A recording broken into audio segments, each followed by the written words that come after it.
नमस्कार, मैं हूं मनीष शर्मा। आप देख रहे हैं एनडीटीवी राजस्थान और शुरू करते हैं चुनावी चर्चा। 2024 के सत्ता का सेमीफाइनल कहे जा रहे 2023 विधानसभा चुनाव को जीतने के लिए बीजेपी कोई कोर कसर नहीं छोड़ रही है। राजस्थान का सियासी गढ़ बेधने के लिए सोमवार को जारी पहली टिकट सूची में पार्टी ने मध्य प्रदेश की तर्ज पर सांसदों को चुनावी रण में उतारा है। 41 में से 7 सांसदों को विधायकी के चुनाव में उतारना कई मायनों में अप्रत्याशित है और अभी तो 159 सीटों का ऐलान बाकी है। पार्टी सूत्रों और सियासी जानकारों की माने तो अगली टिकट सूचियों में कुछ और सांसदों के नाम भी देखने को मिल सकते हैं। तो बड़ा सवाल आखिर यही है कि बीजेपी सांसदों के जरिए जीतने की कौन सी सियासी रणनीति को अंजाम देने पर जोर लगा रही है। 6 लोकसभा और 1 राज्यसभा सांसद को राजस्थान के रण में उतारने के क्या है मायने, इससे जुड़े सवालों पर आज हम करेंगे चुनावी चर्चा। हर दिन की तरह मेरे साथ खास 3 मेहमान होंगे। कांग्रेस से राजेश कटारा मेरे साथ जुड़ेंगे, भाजपा से रुपेंद्र सिंह शेखावत होंगे और हमारे पॉलिटिकल एक्सपर्ट गोविंद चतुर्वेदी भी मेरे साथ मौजूद होंगे। और भाजपा के प्रवक्ता मेरे साथ रुपेंद्र सिंह शेखावत इस वक्त जुड़ चुके हैं और हम कोशिश कर रहे हैं कि बाकी 2 हमारे गेस्ट भी हमारे साथ लाइन पर मौजूद हों। तो रुपेंद्र जी, कार्यक्रम में आपका स्वागत है।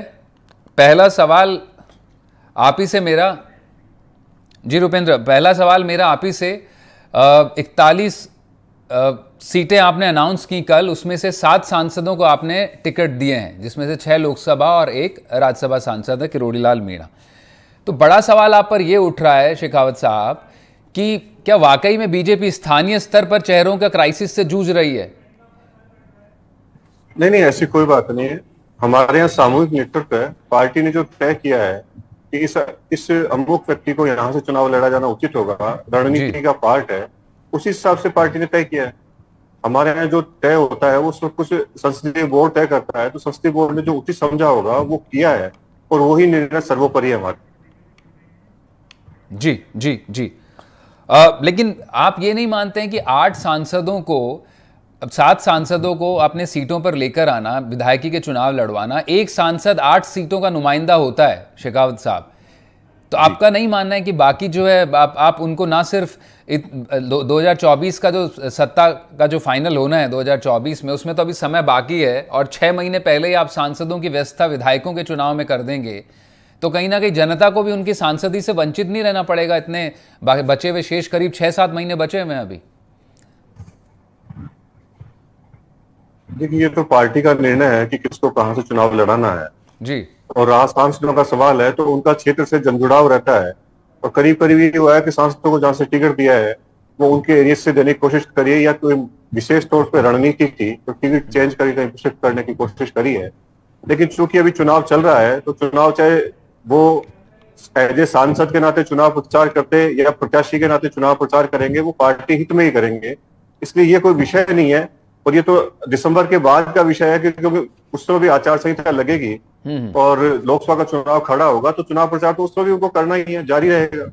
नहीं, मैं लेकिन इस बीच हम एक लोकसभा का सत्र भी आएगा और हो सकता है अगले साल एक बजट सत्र भी देखने को मिले विशेष।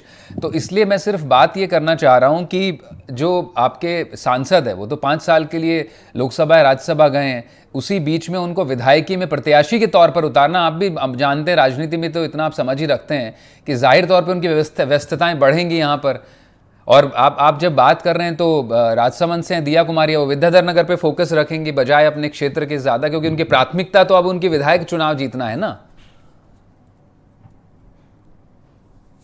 देखिए, विषय तो है लेकिन चूंकि पार्टी ने तय किया है और वो आज चाहे राजसमंद में चुनाव प्रचार करती है चाहे वो विद्याधर नगर में चुनाव प्रचार करें, पार्टी इसमें कहीं तो उनको चुनाव प्रचार करना है था, वो समय भी राजसमंद के लिए भी निकालेंगे एज ए सांसद के नाते और विद्याधर नगर में चुनाव प्रचार भी करेंगे। लेकिन आप जाहिर तौर पर आप सैद्धांतिक जवाब भी दे सकते हैं इसका। की बात कर रहे हैं आप, लोकसभा के सत्र की बात कर रहे हैं, तो सत्र तो अभी जनवरी फरवरी में होना है। उससे पहले चाहे वो चुनाव लड़ते या ना लड़ते, उसमें उनकी चुनावों की व्यवस्था राजस्थान में ही रहेंगे। शीतकालीन सत्र उससे पहले आ जाएगा। रुपेंद्र जी, ठीक है, मैं आपकी भी बंदिशें समझ सकता हूं, आप सैद्धांतिक जवाब दे सकते हैं। मेरे साथ हमारे पॉलिटिकल एक्सपर्ट गोविंद चतुर्वेदी जी भी मौजूद हैं।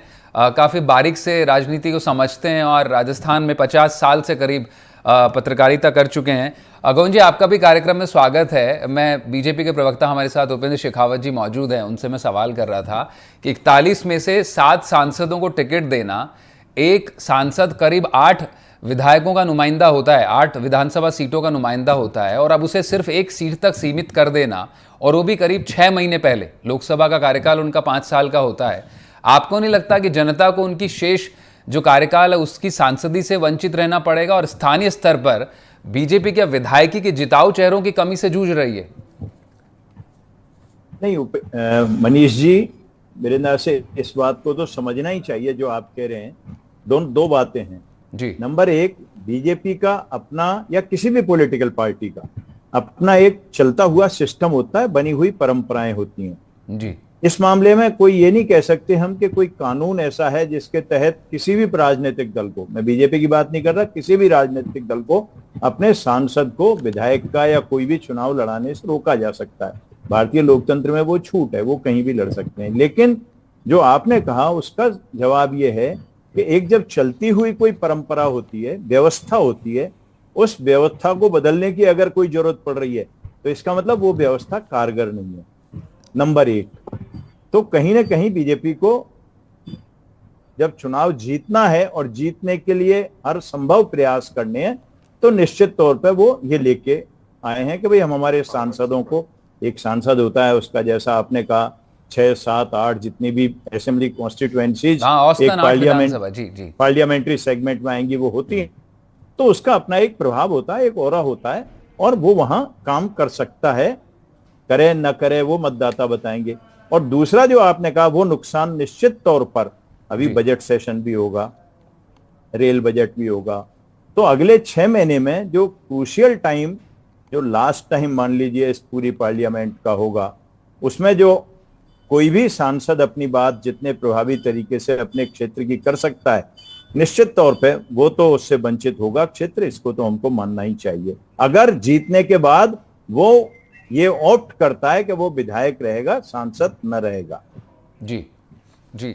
गोविंद जी, एक अगला सवाल मेरा आप इससे जुड़ा हुआ और है, क्या बीजेपी, जो एक मोटे तौर पर एनालिसिस को देखें तो क्या बीजेपी 2-3 तरह की, अगर इस सीटों का सियासी विश्लेषण करें और बीजेपी की पॉलिटिकल स्ट्रैटेजी को समझे, राजस्थान बड़ा मायने रखता है कि पिछली बार से 2 बार से लगातार उन्हें सीधे 25 सीटें मिल रही है लोकसभा की, एक बड़ा राज्य है उनके लिए नॉर्थ इंडिया में। तो एक तो सीधे तौर पर वो सांसदों के जरिए कांग्रेस पर अपने हैवी वेट्स के जरिए सीधा दबाव बनाने की चाल चल रहे हैं। दूसरा, बीजेपी अपने एजेंडे पर भी काम करती दिख रही है, चाहे वो तिजारा से बालकनाथ को उतारना हो, जो ध्रुवीकरण की बात बीजेपी इस चुनाव में जाहिर तौर पर कर रही है, वो कन्हैया लाल का मुद्दा हो या फिर सनातन का मुद्दा हो।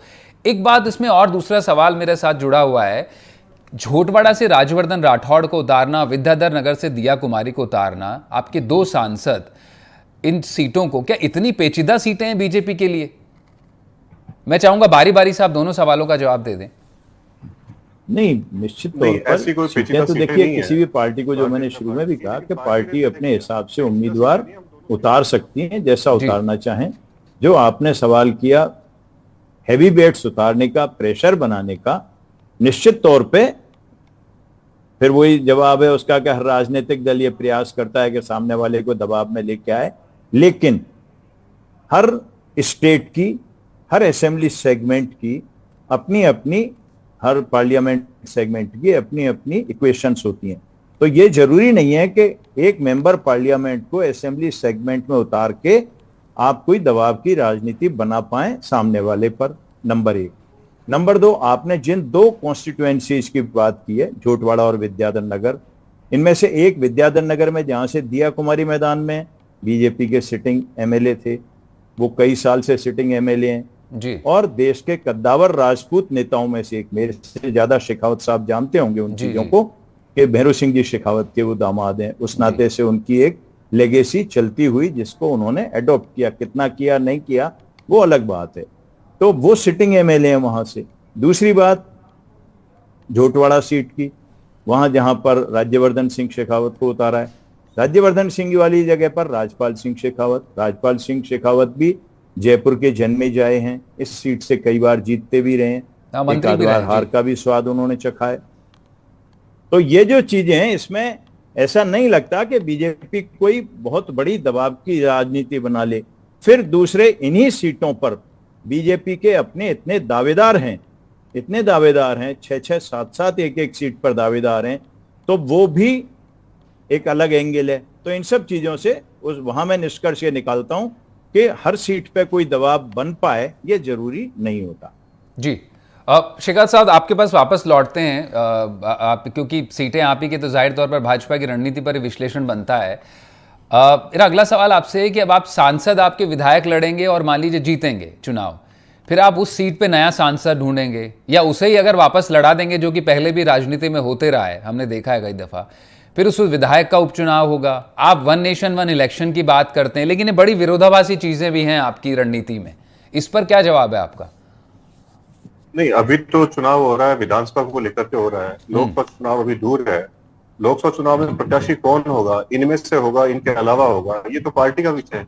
इसलिए जरूरी नहीं है कि सभी जो विधायक, जो सांसद जो विधायक का चुनाव लड़ रहे हैं, उनको अगला लोकसभा चुनाव भी लड़ाया जाएगा। ये तो पार्टी की रणनीति है, पार्टी ने सोच के इनको विधानसभा का चुनाव लड़ाया है। और उस समय ये चेहरे लड़ेंगे, नए चेहरे लड़ेंगे, नए कार्यकर्ताओं को मौका दिया जाएगा, ये पार्टी का विषय नहीं। लेकिन ये कहना कि इन सीटों पे उपचुनाव होगा, ऐसा नहीं। मैं सिर्फ बात ये कर रहा था, अगर मान लीजिए, क्योंकि आपके दमदार चेहरे तो यही थे, इनमें से काफी रिपीट में 2019 में, तो जाहिर तौर पर बड़े चेहरे थे, आपके लिए तो चुनौती होगी इनके बराबर का नेता उस लोकसभा सीट पर ढूंढना। अगला सवाल मेरा आपसे, आप ही के इन सांसदों से जुड़ा हुआ है।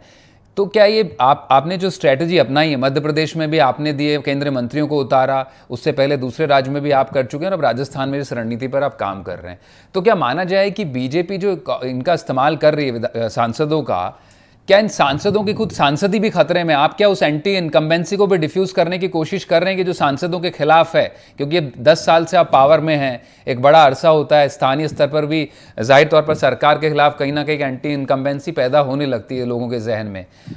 तमाम तरह के इश्यूज हैं, महंगाई एक बड़ा मुद्दा बनते जा रहा है, तो उसको डिफ्यूज करने के लिए आप सांसदों को, विधायक के चुनाव लड़वा रहे हैं ताकि उनकी सीट जो है सांसदी की, आप नए चेहरे को उतार सकें और उसको आप थोड़ा कॉम्बैट कर सकें जो इनके खिलाफ संभावित एंटी इनकम्बेंसी जैसी कोई बात नहीं है जी। तकरीबन ज्यादातर में तो यह है कि अधिकतर सांसदों को उसी लोकसभा क्षेत्र में चुनाव लड़ाया गया है, एक दो को खास रूप छोड़ करके, जहां से वो सांसद है।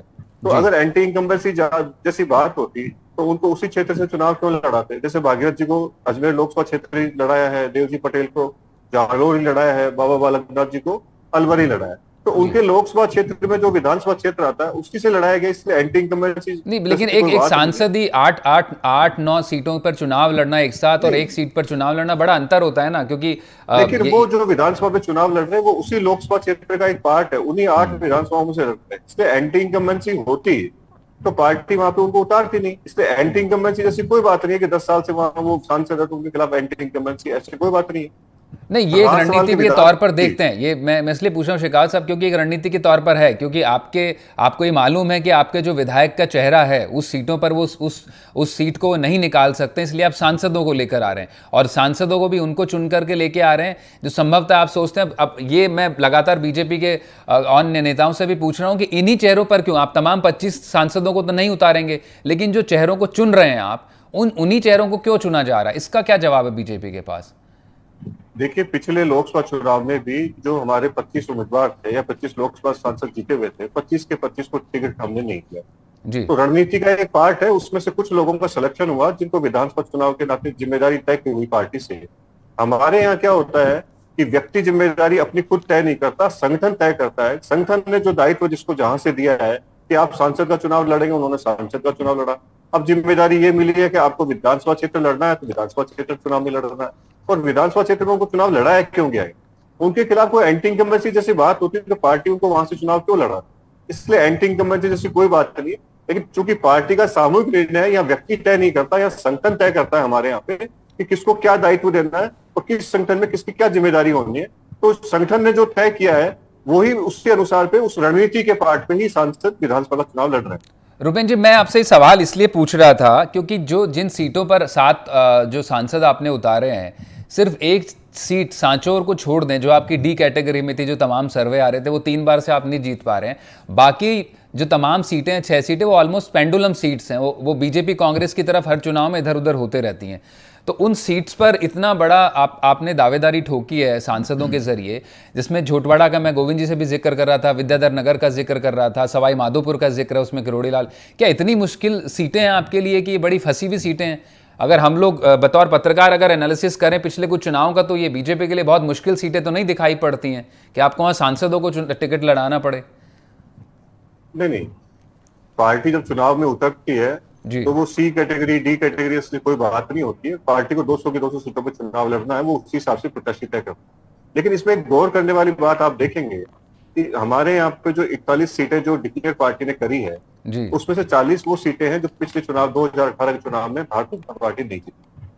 इसलिए एक दो अफवाह स्वरूप को मान लें तो सारे सांसदों को वहां चुनाव लड़ाया गया है जहां पे पिछले चुनाव में भारतीय जनता पार्टी चुनाव नहीं दी, और एक रणनीति का पार्ट है ये, और उसी लोकसभा क्षेत्र में उनको लड़ाया गया है। इसलिए सभी सीटें डी कैटेगरी की है, सी कैटेगरी की है, लेकिन उसमें एक बात कॉमन है कि वो सीटें 2018 के चुनाव में भारतीय जनता पार्टी नहीं जीती। इसलिए भारतीय जनता पार्टी ने तय किया कि अमुक व्यक्ति यहाँ से चुनाव लड़ने के लिए सक्षम है, उनको रणनीति के तहत पे लड़ाया जाती है। और भारतीय जनता पार्टी कार्यकर्ताओं की और नेताओं की पार्टी है, यहाँ कार्यकर्ताओं की फौज है, नेताओं की फौज है। तो भारतीय जनता पार्टी में कोई कमी नहीं है नेताओं की, इसको क्या दायित्व दिया जाना है कि पार्टी तय करती है और वहां पे वो व्यक्ति चुनाव लड़ता है। नहीं, जाहिर तौर पर आपके पास नेताओं की कमी नहीं है, लेकिन इस लिस्ट को देखने के बाद जाहिर तौर पर यह भी लगता है कहीं ना कहीं ये सवाल तो है ही कि स्थानीय नेताओं का बड़ा अभाव है जो सीट निकाल सके। एक मेरा अगला सवाल शेखावत साहब आपसे ये है कि क्या सांसदों को टिकट देना, विधायकी का चुनाव लड़वाना एक तरह से उनका तो डिमोशन ही है, क्या सांसद विधायक के चुनाव की जीत की गारंटी है? नहीं, जीत की गारंटी और डिमोशन प्रमोशन राजनीति में नहीं होता है। राजनीति में एक पार्षद जो व्यक्ति है वो भी लोकसभा चुनाव लड़ सकता है, और जो लोकसभा चुनाव लड़े हुए हैं वो भी हमने कई बार देखा है, कई स्टेट्स में उदाहरण भी मिलेंगे, सैकड़ों उदाहरण आपको मिलेंगे जब लोकसभा के सांसद ने भी आकर के, जो लोकसभा के सांसद थे वो उन्होंने विधायक का चुनाव लड़ा, वो सरकार में मंत्री नहीं, जाहिर तौर पे लड़ा। मैं आपसे पूछने वाला था 2021 के बंगाल के चुनाव में बाबुल सुप्रियो ने लड़ा था, लॉकेट चैटर्जी ने लड़ा था और स्वपन दास गुप्ता ने लड़ा था, और तीनों सांसद हार गए थे। देख, वो एक अपवाद स्वरूप बात हो सकती है, मैं उससे इनकार नहीं कर रहा हूं, लेकिन मैं ये कह रहा हूं बड़े भारी भरकम लवाजमे के साथ आपने चुनाव लड़ा था बंगाल का। जी। आप जो एंटी इनकम्बेंसी की बात कर रहे हैं कि इन सांसदों के खिलाफ तो एंटी इनकम्बेंसी उनके क्षेत्र में थी, इसलिए पार्टी ने चुनाव लड़ा है, मैं इसको सिरे से खारिज कर रहा हूँ। एंटी इनकम्बेंसी जैसी बात होती तो भारतीय जनता पार्टी को चुनाव क्यों लड़ाती? भारतीय जनता पार्टी ने चुनाव इसलिए लड़ाया कि ये वहां से विनिंग कैंडिडेट है। जी। नहीं, लेकिन अब अगर जैसे झोटवाड़ा को देखें तो राजवर्धन को टिकट मिलने के बाद आपके वहाँ पे बीजेपी के जो आपके पुराने प्रत्याशी थे राजपाल शेखावत, उनके समर्थकों में काफ़ी नाराजगी दिख रही है। वो खुद कह रहे हैं कि हमारे यहाँ विधायक की टिकट जीतने वाले बाकी उम्मीदवार भी थे, सांसद को लाने की क्या जरूरत? इस तरह के हमारे भी कुछ समय पहले हमने खबर भी चलाई है झोटवाड़ा जैसी सीटों पर अब, और एक विजय बैसला की सीट पर भी काफ़ी विरोध दिखने लगा है आप ही के समर्थकों के भीतर से। देखो, भारतीय जनता पार्टी का परिवार बहुत बड़ा परिवार है, परिवार में एक आधी घटनाएं होना, आक्रोश होना जी चलता है। ये आज भारतीय जनता पार्टी ने अपने 41 उम्मीदवारों की पहली सूची जारी कर दी है, दूसरी सूची की तैयारियां हो रही है। लेकिन जो कांग्रेस के जो लोग कह रहे थे कि हम सितंबर के पहले वीक में सूची जारी कर देंगे, वो दूसरे वीक तक बात आ गई। आज आपके सामने आते थे अक्टूबर का सेकंड वीक आ गया। कांग्रेस की सूची का कोई पता नहीं। ये तो हालात उनके तब बनेंगे जब कांग्रेस की सूची आ गई। कांग्रेस तो डर के मारे सूची जारी नहीं कर रही है। भारतीय जनता पार्टी ने स्पष्ट तौर से 41 आदमियों की सूची जारी कर दी। अतिशीघ्र हमारी दूसरी सूची आने वाली है। विरोध की जो बात है, तो भारतीय जनता पार्टी इतना बड़ा परिवार है जी, सबकी चाहत होती है कि उसको टिकट मिले। बहुत सारे लोगों ने आवेदन भी किया है, लोकतंत्र में सबको टिकट मांगने का हक भी है, पार्टी मना भी नहीं करती इस चीज के लिए।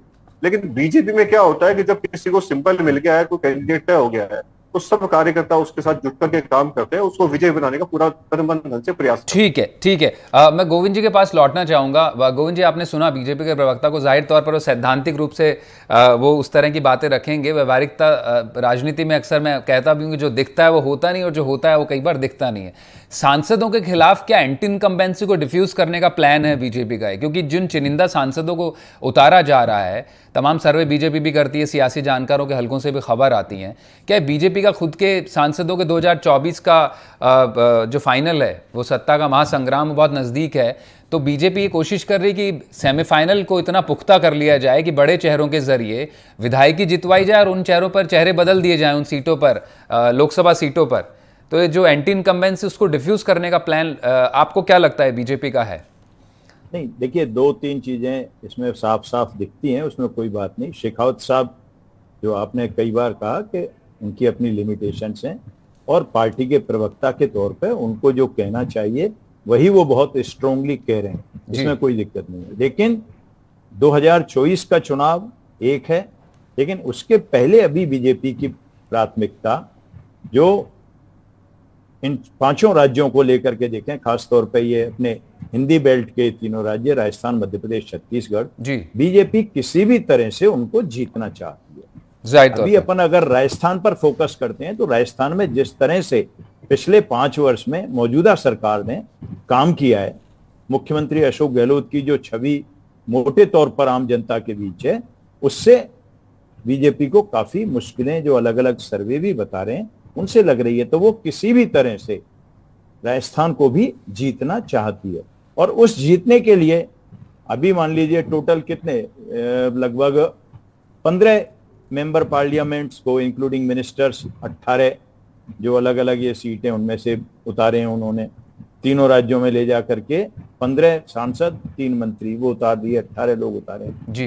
तो इनके जरिए कोशिश किसी भी तरह से जो आप कह रहे हैं सेमीफाइनल को जीतने की है और उसके बाद फिर अगला आएगा लोकसभा का चुनाव। लेकिन मैंने जो पहले कहा, मैं फिर दोबारा उसको रिपीट करता हूं कि हर राज्य की परिस्थिति अलग होती है और कोई भी एक फार्मूला, कोई भी एक रणनीति हर जगह कामयाब नहीं होती। रणनीति में बदलाव की अगर बीजेपी को जरूरत पड़ी है तो इसका मतलब वो बहुत ज्यादा दबाव में है और उस दबाव में वो रणनीति में बदलाव हुआ। जो बंगाल का उदाहरण आपने दिया जी, हर जगह के ऐसे ऐसे ये एग्जाम्पल निकल के आते हैं। तो वो जरूरी नहीं है कि राजस्थान में अभी के जो 7 सीटें ये मेंबर पार्लियामेंट उतारे हैं वो 7 कामयाब हों, ये बिल्कुल जरूरी नहीं है। राजस्थान में तो हर जगह जैसे बोली बदलती है, भाषा बदलती है, हर 10 किलोमीटर 5 किलोमीटर पर, उसी तरह से जाति के, धर्म के, व्यक्ति के, उनके प्रभाव बदलते हैं। तो राजस्थान में जो 7 लोग हैं, अब मान लीजिए आप अभी बात करेंगे दिया कुमारी जी की, तो दिया कुमारी जी जयपुर राजघराने की हैं। जयपुर राजघराने से जयपुर की सीट की जगह वो राजसमंद से मेंबर पार्लियामेंट बनी। तो उन सबके अपने जाति के समीकरण है, धर्म के समीकरण है और इसी जयपुर की लोकसभा सीट से उनके पिता को हार का मुंह देखना पड़ा। तो बहुत चीजें अलग अलग चलती हैं, अलग अलग समय, देश काल, परिस्थिति जो कहते हैं उसके हिसाब से फैसले होते हैं। लेकिन निश्चित तौर पे ये मानना चाहिए कि अगर मेंबर पार्लियामेंट 7 उतरे हैं और आगे अभी तो 159 सीटें बाकी हैं जी, और उतरने की संभावना है, तो ये मान के चलिए कि बीजेपी राजस्थान में दबाव में है। वो किसी भी तरह से चुनाव जीतने के लिए जो भी रास्ते होंगे वो हर पार्टी यूज करती है, वो करना चाहती है। वो सक्सेस हो ना हो ये समय पर निर्भर करेगा। सांसदों को चेहरे हमने बंगाल चुनाव में भी 2021 में देखे थे गोविंद जी, वही मैं जिक्र कर रहा था, बाबुल सुप्रियो, लॉकेट चैटर्जी। और अभी आप जब कह रहे थे सांसदों के चेहरों की, तो शेखावत साहब रिकॉल करेंगे राजस्थान में पाली से एक मेंबर पार्लियामेंट होते थे, मूलचंद डागा मेंबर पार्लियामेंट, पाली ऐसे पार्लियामेंट्री कॉन्स्टिट्यूएंसी से, और पता नहीं उनके क्या जमी, वो मस्तमौला तबीयत के थे, क्या थे, वो नगर परिषद पाली का चुनाव लड़ गए जी। और आपको जान के ताज्जुब होगा कि वो नगर परिषद पाली का चुनाव हार गए मेंबर पार्लियामेंट रहते हुए जी। तो इसलिए कोई भी मेंबर पार्लियामेंट चुनाव लड़े और वो जीत जाए, वो ये कहीं भी गारंटी नहीं है। हमने प्रथा ये देखी है कि अब तक की जो प्रथा है, कानून नहीं कह रहा हूं उसको, प्रथा ये है, परंपरा ये है कि सभी राजनीतिक दल अपने विधायक को लोकसभा का चुनाव लड़ाते हैं। लोकसभा के सदस्य को विधायक का चुनाव लड़ाना वो थोड़ा, इसका मतलब असाधारण परिस्थिति है और उस परिस्थिति में वो रणनीति बदली गई है। जी गोविंद जी, बहुत शुक्रिया, आप दोनों मेहमान मेरे साथ जुड़े। आज की चुनावी चर्चा में बस इतना ही, बाकी आप दोनों मेहमान जुड़े, बहुत शुक्रिया। तो चुनावी चर्चा में फिलहाल इतना ही। आपने आज जाना कि बीजेपी की जो रणनीति है सांसदों के जरिए विधानसभा चुनाव फतेह करने की, उसके क्या मायने हैं। मेरे साथ अभी इतना ही, बाकी तमाम खबरों के लिए आप जुड़े रहें एनडीटीवी राजस्थान के साथ। नमस्कार।